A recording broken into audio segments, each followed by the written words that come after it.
So thank you once again for joining us. My name is Mike. I'm one of the class marshals this year. Thanks for coming to what is the second lecture in our four-part last lecture series, today featuring Professor Brady. Our first one was with Professor Hanson, and the next two are going to be with Professors Nikolas Bowie and Stephanie Robinson. Professor Brady was, first of all, one of my favorite professors ever. She was my professor 1L. I'm a BSA for Section 3, so she's been my section leader for the past 2 years. Just can't say enough about her.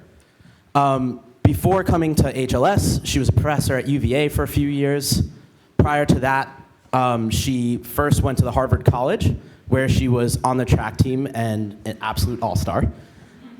She went to Yale Law School, then clerked on the First Circuit, worked at Ropes & Gray, and then got her PhD and was in the first graduating class in that PhD class at Yale once again. So I just can't say enough about her. She's amazing, and I know she's going to impart some great wisdom on you. Without further ado, oh wait, actually, I forgot one more thing. Especially thank her for being here today, because she is on maternity leave. She just had a baby boy named Connor, and she's doing this on her free time off.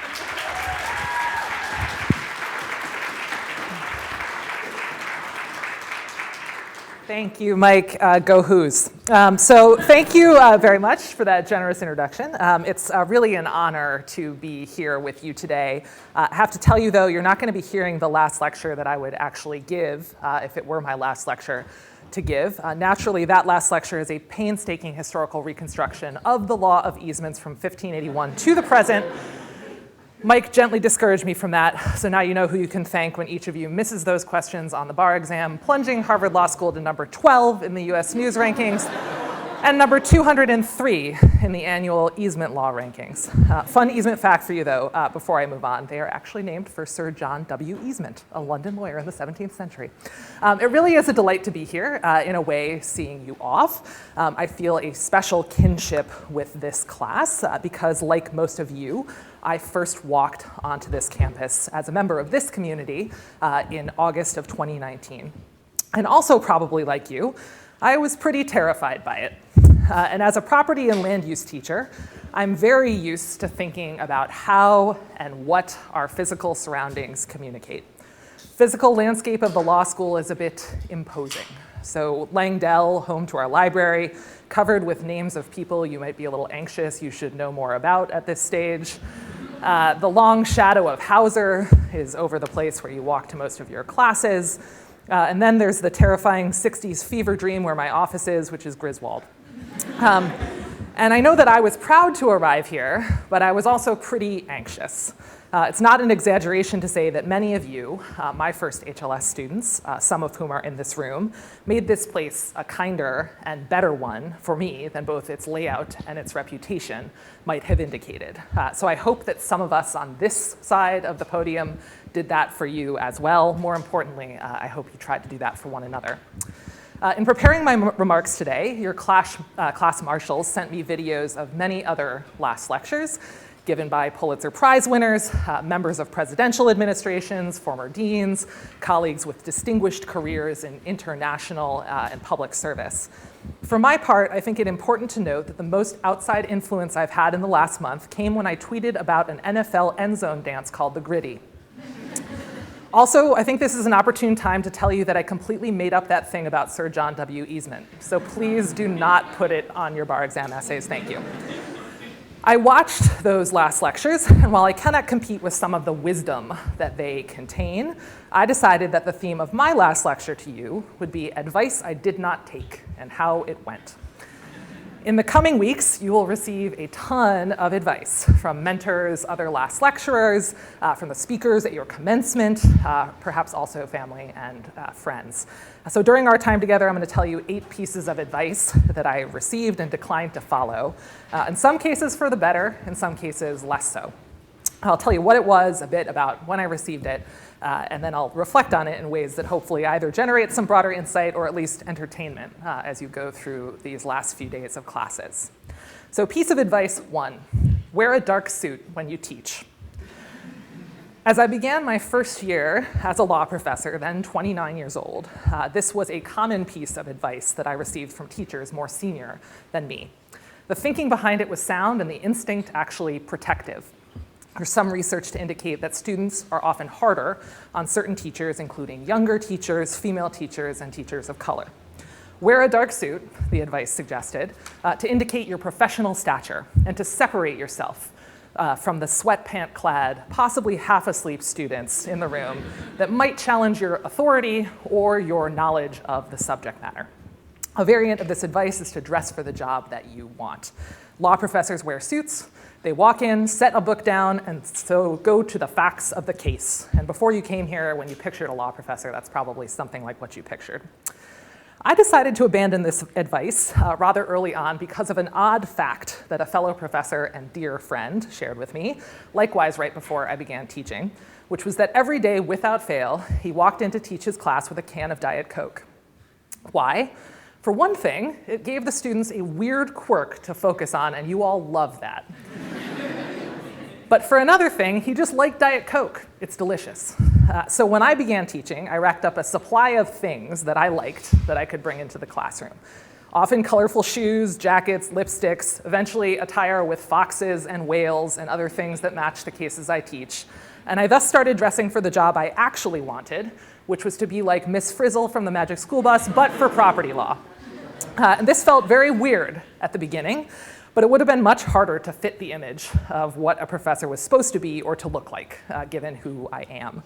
And let me pause here to give you an anecdote that indicates a little bit about who I am, for those of you who may not know. And what I'm about to tell you is a completely true story. Last week, I had a meeting in the dean's office, a section meeting in Pound, some office hours with students, realized I couldn't find my phone. So I proceeded to set off the Find My iPhone alarm, check the bathrooms, tunnels, hallways, nothing.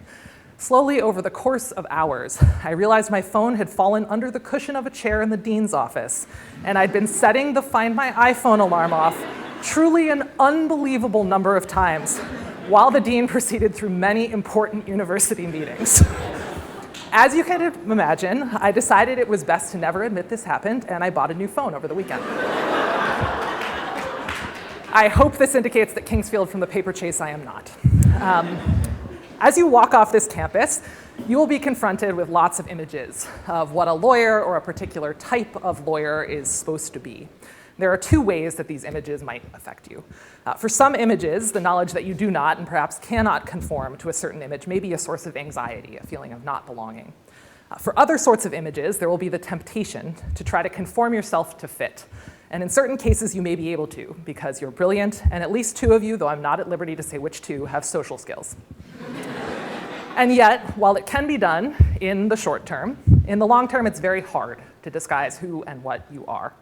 There's unexpected value in authenticity, there's value for you personally, and there is value in becoming an example of a different way for those who will follow behind you. So I've been very happy and also very lucky to live as the lady in the weird fox shirt, rather than as someone I am not. Piece of advice 2, call your students by their last names.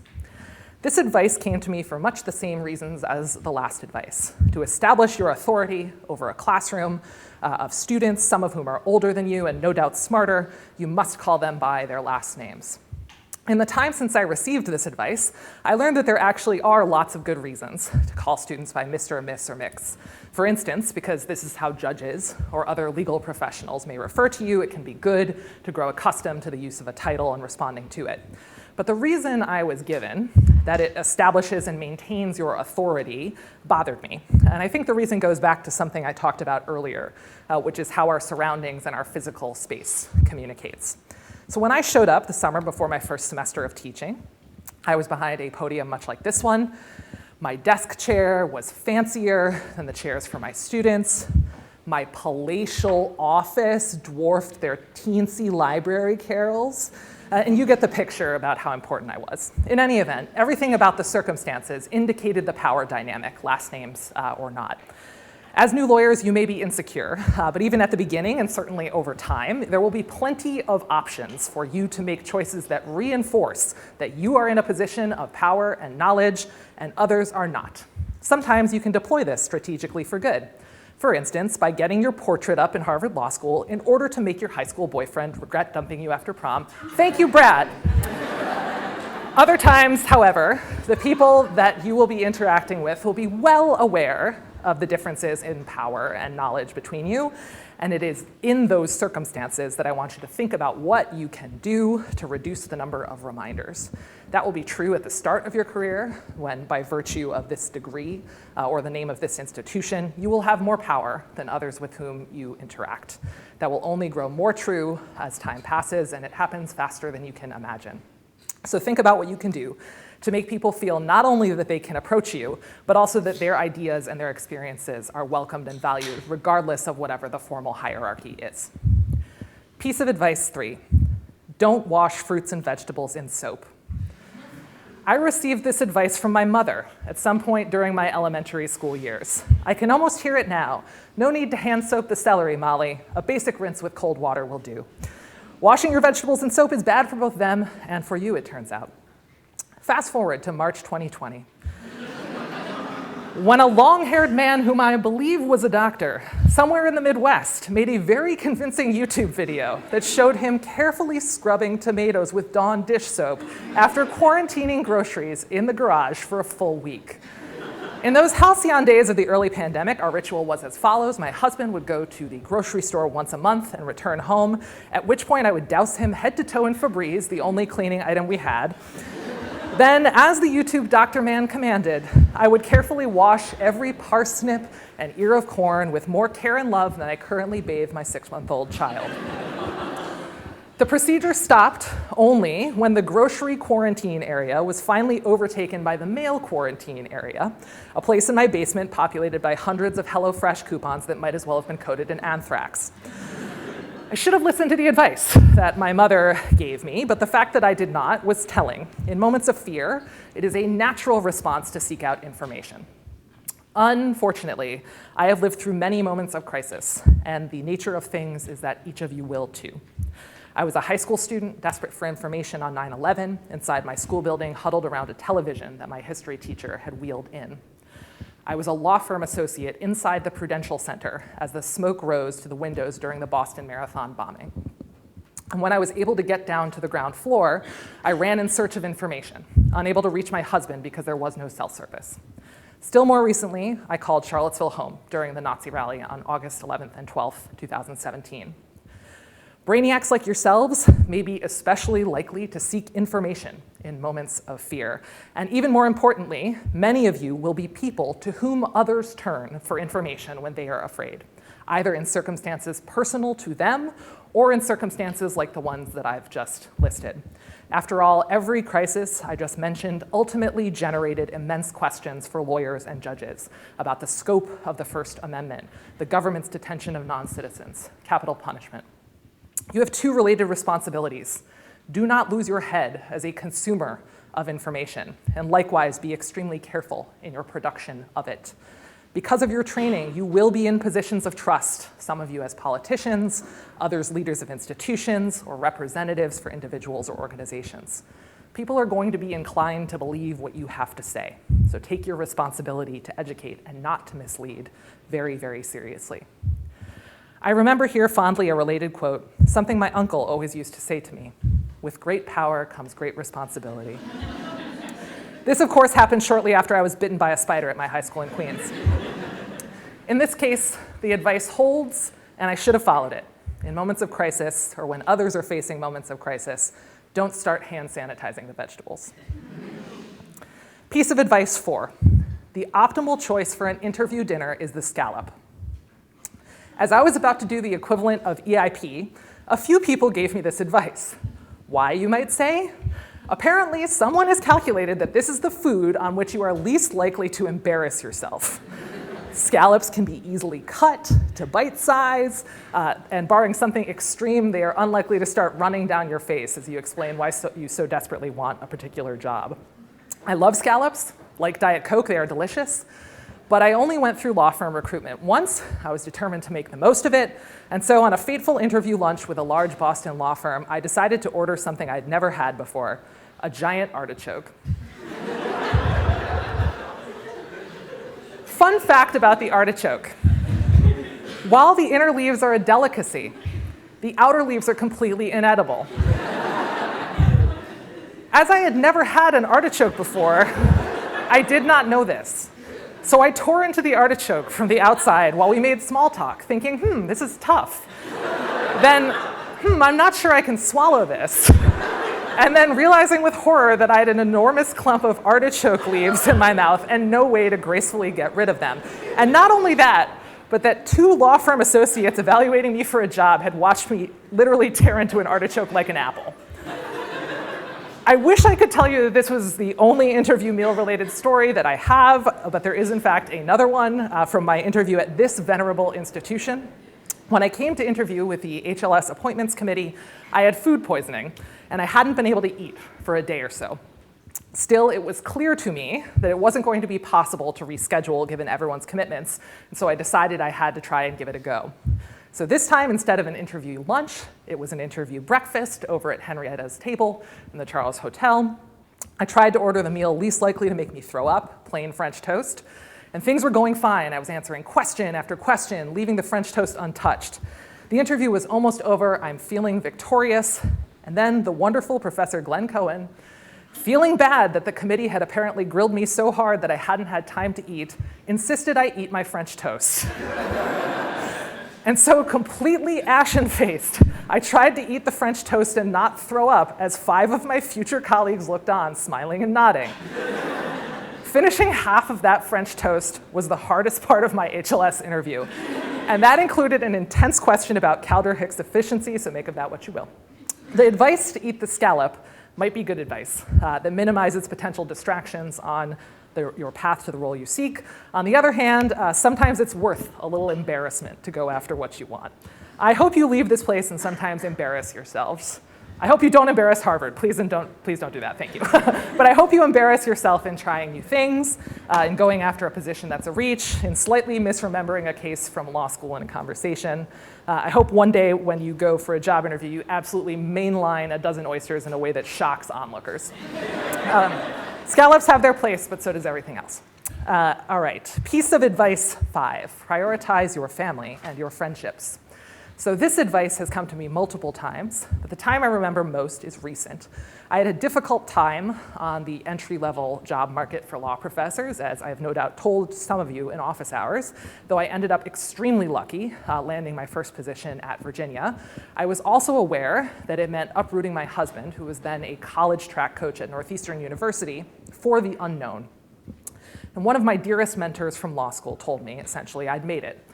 I'd gotten a position at one of the best law schools in the country.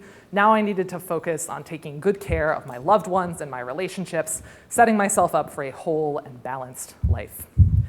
I'd like to tell you that I followed that advice perfectly, but I haven't. And I'd like to tell you that I've successfully managed work-life balance and ruthless ambition, but I can't always say that I have. One time, I did idiotically decline an invitation to lunch with Justice Kagan because I had a haircut.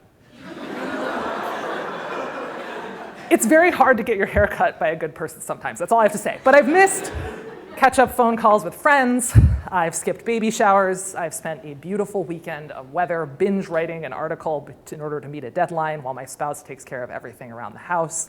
And now that I'm a parent, I am consciously making an effort to follow my own advice here a bit more.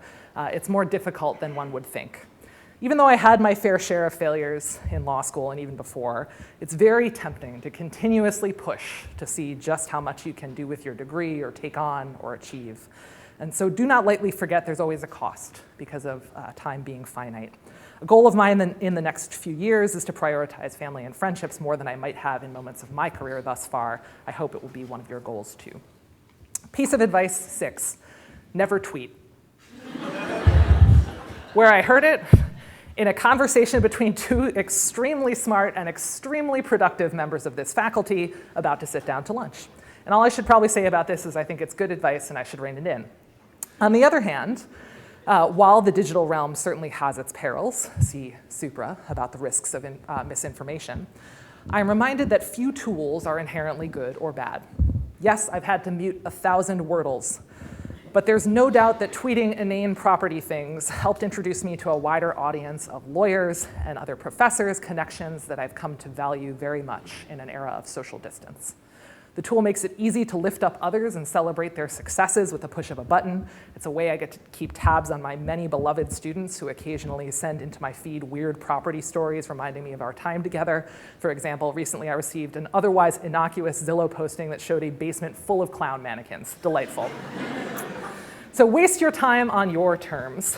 You will waste time. Establish principles and policies that make it more tolerable that you do so. I've watched an unacceptable amount of The Real Housewives of Salt Lake City. My taste in music is unforgivable, and I regret to say it seems to have transmitted to my 6-month-old son, who for months of his short life would only fall asleep if his father and I were singing the Backstreet Boys' I Want It That Way a cappella. In the past, I've muted everything on Twitter, from ongoing news events to, for reasons I can't explain, any mentions of the movie Gigli featuring Ben Affleck and Jennifer Lopez. No clue why, but something must have happened. It might be wise for you not to tweet. It might be wise for you to set parameters. It might just be the dumpster fire you need at the end of your workday. And so use tools and waste time on your own terms. Piece of advice 7, relatedly a bit, time is money. So this is famous and trite advice. It's especially applicable to lawyers. So some of you will literally be monetizing time in the form of the billable hour. The implication of the phrase, of course, is that you should be stingy with time. It seems linked with the notion we should pay more attention to uncompensated time or labor, the ways our systems do not reward certain activities with raises or benefits or payments at all. There are good and important conversations that must be had around uncompensated labor in law, as in all fields. And thinking about these systemic changes is crucial, and I don't want to contradict that. I do think, however, that it can be a mistake to think of your time personally in this way. When I began teaching, again, I was advised by well-meaning mentors that research is crucial. Time spent on teaching should be minimized at all costs. That advice stressed me out, as I nonetheless disregarded it and threw 75% of my time into finding pictures of spite houses. This work certainly didn't earn me any bargaining chips or salary increases, but I enjoyed it nonetheless. I'm so glad I made those choices, because what an impoverished life it would be to miss out on all the wonderful things that come from the unpaid or undervalued work that comes with this or any other position. Reducing time to money is a trap. It's one that fits more with a view of utility or wealth maximization that many of you either come here or have learned to reject. Not every worthwhile way that you spend your time will earn you accolades or money. Some things you do in the law will never be known or seen by anyone at all. At some point in your career, it's inevitable that you will feel pulled away from the thing that pays your bills or fills your days for something that either isn't valued or is undervalued. Again, without foregoing larger systemic conversations, resist the urge to think of it so simply. There are ways you can use your skills to educate, mentor, protect, nurture others that will never translate neatly to money, but that in hindsight will seem like the most obvious and the best choices. Piece of advice 8. No one ever wants to hear you speak for more than 30 minutes. I either have or am about to violate this rule, and I think it's generally good advice, so I'm going to wrap up here and attempt not to make it any worse. The flip side of this advice is something that we, in fact, talk to you a lot about during orientation. Because I'm a 1L section leader now, I get to relive law school orientation yearly in a sort of hellish Socratic Groundhog Day. One of the fundamentals of the mock class you all receive in your first week at HLS is that law school is much more about listening than it is about spouting off, at least if you did it right. You might live in fear of the moment you'll get cold called, but all of the learning takes place not in those few minutes where you try desperately to remember what a replevin is, but rather when you listen to brilliant classmates think aloud through difficult questions and puzzles thrown their way. You've listened to a lot, both from me today and in your 3 years of law school, so don't forget how integral that has been to building connections and sustaining growth. I fear that it is natural, as one grows older, to talk more and more. It's happening to me, and based on essentially every interaction I've ever had with an old person, it seems it only gets worse. Although I haven't exactly been hitting the cocktail party circuit since March of 2020, the various Zoom breakout rooms I've attended since then have taught me that I tend to enjoy things more when I get to listen and learn from others. I speak, I ask questions, I try to build on what others are saying, but I feel pretty terrible if I get to the end of a class or in many cases with you at the end of an office hour and I've consumed all of the airtime. So that brings me to the end of what I wanted to say to you today. Naturally, I've buried tons of advice in this lecture on advice I did not take. But I think that what I hope to convey was that you in fact have a very good compass for navigating all of the advice that you will receive on your way out these doors, as well as your lives after law school. In ways you can't yet see, your lives will end up being shaped in many ways by the advice that you do not take, as well as the advice that you do. I'm confident that in both following and in rejecting the common wisdom, you're going to make us proud. Remember, we here love you, and do stay in touch. Cheers.